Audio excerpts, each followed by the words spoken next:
Hello guys, आज हम सी programming के बारे में समझते हैं। तो प्रोग्रामिंग क्या होती है पहले हम वो जानते हैं। देखो, प्रोग्रामिंग का मतलब होता है, programming means giving instruction to a computer so it can perform specific task. Programming का मतलब होता है कंप्यूटर को इंस्ट्रक्शन देना ताकि वो कोई पर्टिकुलर टास्क परफॉर्म कर सके। यानी अगर हमें कंप्यूटर से कोई काम करवाना है तो पहले हमें उसे कुछ इंस्ट्रक्शन लिख के देने पड़ेंगे कि ये काम इस तरह से किया जाए। तो उसी के लिए हम यूज़ करते हैं प्रोग्रामिंग लैंग्वेज का। तो आप सिंपल वर्ड में समझ सकते हैं कि प्रोग्रामिंग का मतलब होता है telling a computer what to do and how to do it. Computer को बताना है कि क्या करना है और उसे कैसे करना है। तो इसके लिए हम क्या करते हैं, कंप्यूटर को बहुत सारे इंस्ट्रक्शन लिख के देते हैं और उसी इंस्ट्रक्शन को हम बोलते हैं प्रोग्राम।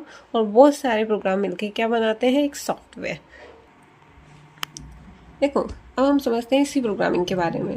हमें प्रोग्रामिंग की नीड क्यों होती है? क्योंकि हम कोई सॉफ्टवेयर वगैरह डेवलप कर सके, जैसे क्रोम है, कोई ब्राउज़र हो, कोई एनिमेशन हो, वीडियो गेम्स हो, हम ये सब बना सकते हैं प्रोग्रामिंग का यूज़ करके। तो उसी तरह सी भी एक प्रोग्रामिंग लैंग्वेज है जिसका यूज़ करके आप ये सब कुछ डेवलप कर सकते हैं। तो हम सी प्रोग्रामिंग के बारे में जानते हैं। हम जानते हैं सी प्रोग्रामिंग के बारे में।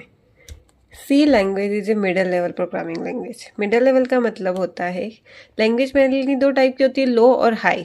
हाई लैंग्वेज होती है इंग्लिश जैसी लैंग्वेज जो बहुत यूज़र फ्रेंडली होती है, कोई भी उसको इजीली अंडरस्टैंड कर सकता है।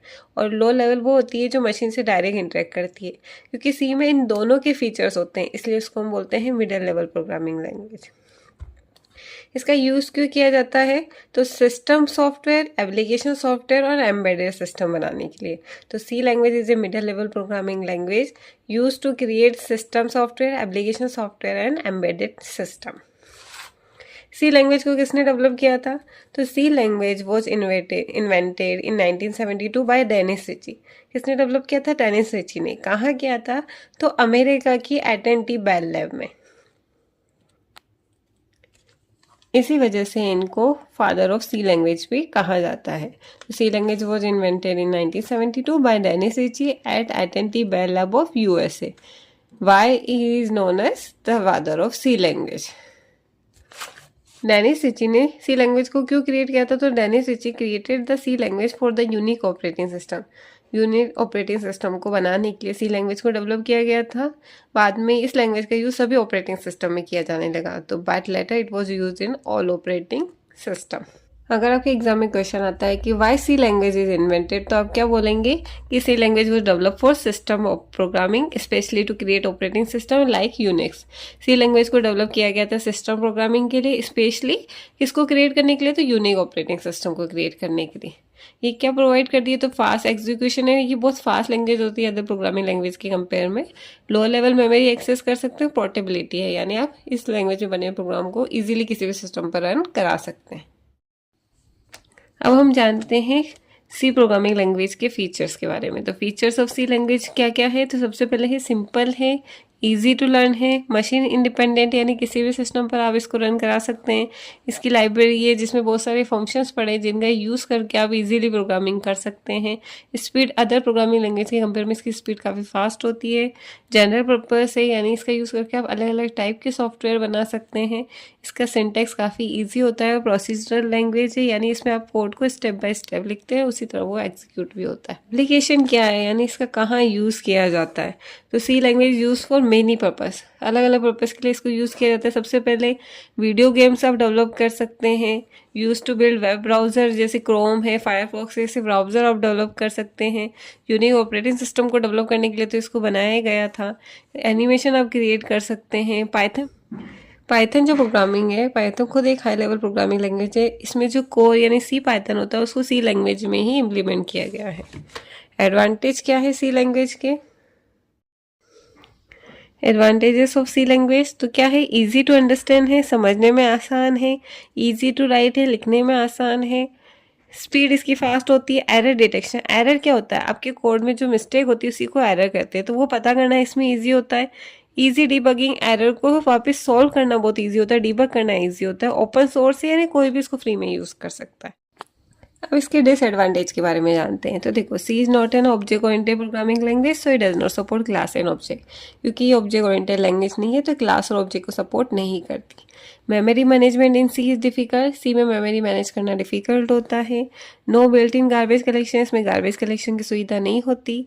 Exception can not be handle, exception क्या होती है, रन टाइम पे जो एरर आती है हम उनको एक्सेप्शन कहते हैं, जो आप सी में हैंडल नहीं कर सकते। No support for constructor and destructor, इसमें कंस्ट्रक्टर एंड डिस्ट्रक्टर नहीं होता है। ये सब क्या होते हैं वो हम जब प्रोग्रामिंग पढ़ेंगे तब हमें समझ में आएगा। अब इसका बेसिक सिंटैक्स हम जानते हैं। तो इसका सिंटैक्स क्या है, तो यहाँ पे सिंटैक्स का मतलब होता है स्ट्रक्चर, उसको लिखने का तरीका। जैसे आपने हिंदी लैंग्वेज, इंग्लिश लैंग्वेज समझिए तो उन सबके अपने स्ट्रक्चर होते हैं, कुछ ग्रामर के रूल्स होते हैं। उसी तरह सी प्रोग्रामिंग लैंग्वेज में प्रोग्राम लिखने का भी एक तरीका होता है और आपको वो तरीका फॉलो करना ही है। तो इसमें सबसे पहले हम लिखते हैं हैश इंक्लूड stdio.h।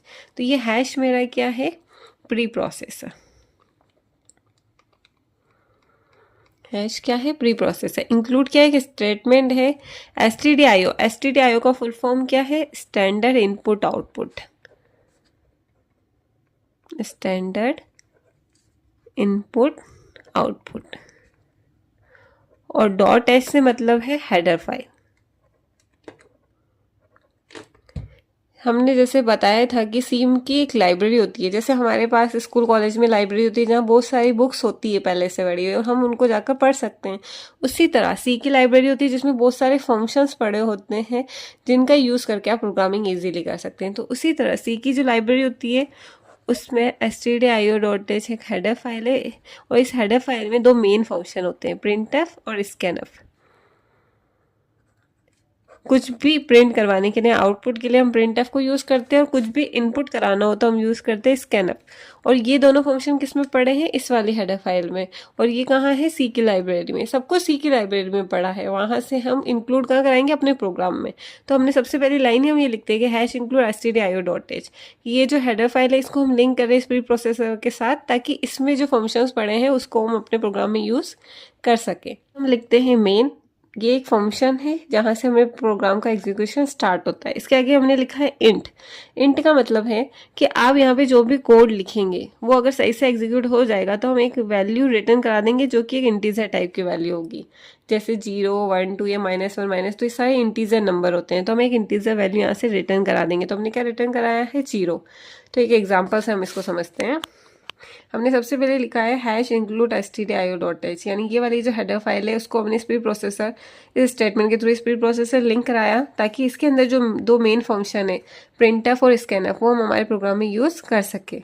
अब मेन क्या है, जहाँ से मेरा प्रोग्राम का एग्जीक्यूशन स्टार्ट हो रहा है। तो यहाँ आए ये वाला ब्रैकेट है, इसको हम बोलते हैं पैरेंथेसिस, पैरेंथेसिस, ठीक है। और ये वाले जो होते हैं ना इनको हम बोलते हैं एंगल ब्रैकेट। और ये मैंने आपको बता ही दिया, प्री प्रोसेसर है, मेन है, मेरा फंक्शन है, ये ब्रैकेट है, इनको पैरेंथेसिस बोलते हैं। इंट मतलब कि यहाँ पे आप जो भी कोड लिखेंगे अगर वो सही से एग्जीक्यूट हो जाए तो एक वैल्यू रिटर्न हो जाएगी और वो वैल्यू की इंट मतलब इंटीजर टाइप की कोई भी नंबर, ये होते हैं, इनको बोलते हैं कर्ली ब्रैकेट। अंदर आए, ये देखो मेन फंक्शन स्टार्ट हुआ, यहाँ से कर्ली ब्रैकेट ओपन हुआ, यानी हम इस फंक्शन के अंदर आए और जो भी काम हमको करवाना है वो इसके अंदर कराएंगे, इन दोनों ब्रैकेट के अंदर। तो प्रिंटफ क्या होता है, मुझे स्क्रीन पे कुछ भी प्रिंट करवाना है, कुछ भी आउटपुट चाहिए। तो मैंने यहाँ पे जैसे मुझे सबसे पहला वर्ड जो मुझे प्रिंट करवाना है स्क्रीन पे वो है हेलो वर्ल्ड, ठीक है। तो कोई भी चीज़ मुझे एज इट इज़ स्क्रीन पे चाहिए होती है तो उसको हम लिखते हैं डबल कोट में। तो मैंने हेलो वर्ड को लिखा है डबल कोट में, ब्रैकेट को बंद किया, इसको बोलते हैं सेमीकोलन। ये पूरा एक स्ट्रक्चर है जो हमको फॉलो करना ही पड़ता है अगर हमको सी प्रोग्रामिंग करनी है। तो अभी हम इसका प्रैक्टिकल करके समझते हैं इसको पूरा। अब हम फर्स्ट प्रोग्राम बनाते हैं सी का। तो इसके लिए हम सबसे पहले, मैं आपको ऐसा तरीका बता रही हूँ जिससे आप मोबाइल में, कंप्यूटर, लैपटॉप कहीं पर भी बिना सॉफ्टवेयर डाउनलोड करे सी का कोड लिख सकते हैं। तो उसके लिए हम क्या करेंगे, क्रोम ब्राउज़र पे जाएंगे, यहाँ जाके हम सर्च करेंगे ऑनलाइन सी कंपाइलर, या आप अपने मोबाइल पे भी कर सकते हैं। जो फर्स्ट लिंक है, वैसे बहुत सारे लिंक है, आप किसी पे भी क्लिक कर सकते हैं, मैं फर्स्ट लिंक पे क्लिक कर रही हूँ। यहाँ जाके आपको सी का कोड लिखना है और रन पे क्लिक करेंगे तो वो रन हो जाएगा। तो मैं जाती हूँ प्रिंटफ में, हमको हेलो वर्ड प्रिंट करवाना है।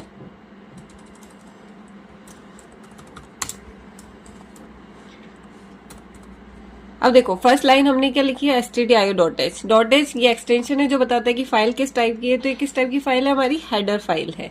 अब ये हैश क्या है, प्री प्रोसेसर है, इंक्लूड क्या है, स्टेटमेंट है जो इसको लिंक कर रहा है हमारे कोड से, ताकि stdio.h में जो दो मेन फंक्शन है printf और scanf वो हम हमारे प्रोग्राम में यूज कर सकें। मेन क्या है, जहाँ से प्रोग्राम का एग्जीक्यूशन स्टार्ट होता है। इंट क्या है, इस फंक्शन का रिटर्न टाइप। अगर आपका कोड सही से एग्जीक्यूट हो जाएगा तो आप कोई इंटीजर वैल्यू, इंटीजर नंबर क्या होते हैं, 0 1 2 3 -1 -2 जो भी नंबर्स हैं वो सारे इंटीजर कहलाते हैं। तो कोई भी एक इंटीजर नंबर आप रिटर्न करके बता देंगे कि प्रोग्राम सही से एग्जीक्यूट हो रहा है या नहीं। अगर प्रोग्राम सही से एग्जीक्यूट हो जाता है तो वैल्यू रिटर्न हो जाएगी। अब मैं इसको रन कराती हूँ। आउटपुट में क्या आ गया, हेलो वर्ल्ड। एक तरीका तो ये है कि आप इस तरह से प्रोग्राम को रन करा सकते हैं, और एक और तरीका है कि आप VS कोड या कोई और सॉफ्टवेयर कोड एडिटर यूज कर सकते हैं। तो मैं यूज करती हूँ VS code, visual studio code मैंने डाउनलोड कर रखा है। अगर आप ये सीखना चाहते हैं तो कमेंट करें, तो मैं ये भी पूरा प्रोसेस बता दूंगी। VS कोड को मैंने ओपन किया। यहाँ जाके आपको ऑप्शन मिलेगा फाइल मेन्यू, यहाँ पे आपको मिलेगा ओपन फोल्डर। आपको एक फोल्डर बना के रखना है जिसे आप यहाँ ओपन कर सकते हैं। तो मैंने एक सी प्रोग्राम नाम का डेस्कटॉप पे फोल्डर बना रखा था, उसको मैंने किया सेलेक्ट। यहाँ पे जाएंगे आपको ऑप्शन मिलेगा न्यू फाइल का, तो इस पर मैंने क्लिक किया। यहाँ जाके मैंने एक फाइल बनाई, मेरा फर्स्ट प्रोग्राम है ना, तो मैंने फर्स्ट .c लगाना जरूरी है। सी का एक्सटेंशन है। एक्सटेंशन ये बताता है कि आपकी फाइल किस टाइप की है। मेरी सी टाइप की फाइल है इसलिए .c लगाया। अब यहाँ सबसे पहले आप लिखेंगे हैश इंक्लूड stdio.h, फिर आप लिखेंगे इंट मैन, यहाँ लिखेंगे आप printf में जो आपको प्रिंट करवाना है। तो मैं प्रिंट कराती हूँ हेलो वर्ल्ड, एंड देन आप करेंगे रिटर्न 0। अब इसको रन कराने का तरीका है कि आप यहाँ पे जाके राइट क्लिक करें, रन कोड। रन कोड कैसे आता है, अगर आपको ये सब कुछ जानना है तो कमेंट करें। अब यहाँ आपको आउटपुट शो हो गया हेलो वर्ल्ड। इसके अलावा मैं आपको बहुत सारे तरीके बताऊंगी इस प्रोग्राम को आप किस किस तरह से रन करा सकते हैं। उसके लिए आप सब्सक्राइब करें, वो हम नेक्स्ट वीडियो में समझेंगे। Thank you so much for watching. Please like share and subscribe.